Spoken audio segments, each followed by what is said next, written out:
5h06 sur Europe 1, la suite du journal avec François Geffrier, et on parle de cette agression qui a ému toute la classe politique ce week-end, mais aussi beaucoup de stars, Omar Sy, Antoine Griezmann ou encore Matt Pokora, qui ont exprimé leur soutien à Yuri, ce jeune de 15 ans tabassé il y a 10 jours à Paris. Même l'Élysée a eu un échange avec la mère de la victime, qui est toujours hospitalisée dans un état grave. Les enquêteurs privilégient la piste d'un affrontement entre bandes rivales.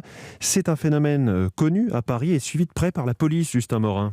Oui, dans la capitale, une quinzaine de bandes sont identifiées par les services de police, des bandes autour desquelles gravitent d'autres petits groupes plus ou moins autonomes.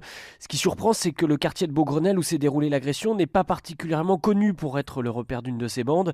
Les affrontements ont plus souvent lieu dans l'Est parisien, les 10e, 19e et 20e arrondissements. Les rivalités restent la plupart du temps concentrées autour d'un quartier, entre deux cités voisines par exemple. Pour autant, le phénomène n'est pas nouveau, il n'est pas non plus en progression. En 2010, une cellule spéciale a été créée au sein de la police pour suivre ces bandes et tenter de prévenir les affrontements. Ce que constate cette brigade, et ça c'est un phénomène propre à aujourd'hui, c'est la disproportion entre l'origine de ces attaques et l'extrême violence qui en découle. Aujourd'hui, pour une simple provocation sur les réseaux sociaux, des mineurs n'hésitent plus à utiliser des armes blanches lors d'expéditions punitives contre leurs rivaux. Justin Morin du service police-justice d'Europe 1.